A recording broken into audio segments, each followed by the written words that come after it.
وعلیکم السلام ورحمۃ اللہ۔ دیکھیے معراج صاحب، ان کی جہالت، ان کا شرک کے علاوہ ان کی منافقت دیکھیں، ان کی فریب کاری دیکھیں کہ سامنے کتابچہ ڈاکٹر عثمانی کا رکھا ہوا، جو اوپر وہ جس کے اوپر وہ بنا ہوا ہے فلاح کا راستہ، یہ لگایا بے ایمانوں نے دھوکہ دینے کے لیے پوری دنیا کے لوگوں کو کہ دیکھو یہ ڈاکٹر صاحب کا کتابچہ ہے، یہ ڈاکٹر صاحب کے ساتھی ہیں۔ سامنے کتابچہ ڈاکٹر عثمانی رحمۃ اللہ علیہ کا، اور لوگوں کو پتہ ہونا چاہیے کہ ڈاکٹر عثمانی رحمۃ اللہ علیہ نے فتویٰ دیا ہے کہ جس کا عقیدہ خراب ہوتا ہے وہ اس طرح تشریح کرتا ہے، اس طرح تفسیر کرتا ہے۔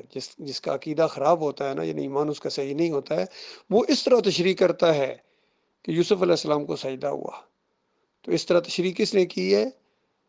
محمد حنیف نے۔ مشرکانہ تفسیر کس نے کی ہے؟ عبداللہ عمر دورانی نے، مجاہد باپ کا مجاور بیٹا۔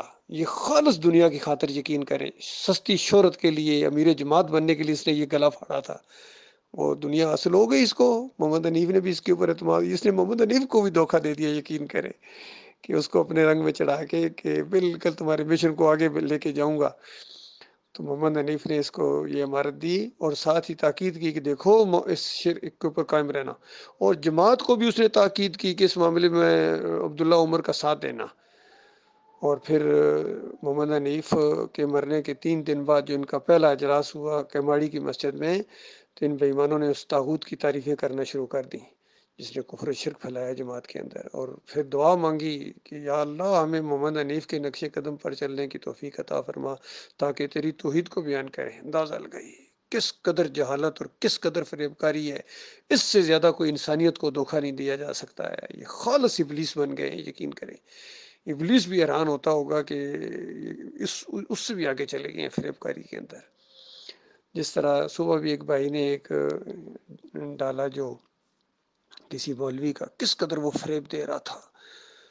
طاہر القادری کی تقریریں سنیں، طارق جمیل کی تقریریں سنیں، تقی عثمانی کی سنیں، فضل الرحمان کی سنیں، اور پھر منور سلطان کی سنیں، اور خلیل الرحمان کی سنیں، اور عبداللہ عمر دورانی کی سنیں۔ بالکل ان کا ایک ہی انداز ہے فریب کاری کا، دھوکہ دینے کا۔ بہرحال جو ان کے پیچھے چلے گا وہ اس لائق ہے کہ پھر ہمیشہ کی آگ میں رہے، خون اور پیپ کی وادیوں کے اندر اس کو دھکیل دیا جائے، جس کی اتنی بھی سمجھ میں نہ ہو، حق اور باطل کی وہ تمیز نہ کر سکے، سچوں جھوٹوں میں وہ تمیز نہ کر سکے۔ کس طرح ان کی آنکھوں میں دھول جھونک رہے ہیں، اور پیچھے چلنے والے یہ جانور ان سے پوچھتے نہیں ہیں کہ بتاؤ، چونکہ فتویٰ دونوں کا موجود ہے۔ ڈاکٹر عثمانی کا یہ فتویٰ ہے کہ جس کا ایمان خراب ہے وہ اس طرح تفسیر کرتا ہے کہ یوسف علیہ السلام کو سجدہ ہوا، اور محمد حنیف کا یہ فتویٰ ہے کہ جو یوسف علیہ السلام کو سجدہ نہیں مانتا وہ قرآن کا انکاری ہے، تو اس سے ناواقف ہے۔ تو بتاؤ، اب دونوں میں سے ایک تو کافر ہے۔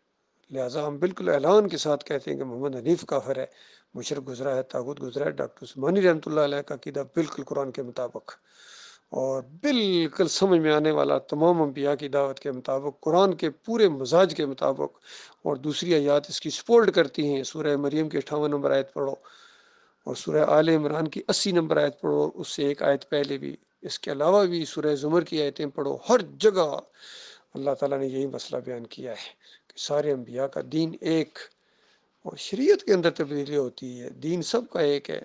سب نے اکیلا معبود مانا، اللہ کو سجدے کیے، اللہ کو رکوع کیے، اسی کی تعلیم وہ دیتے رہے۔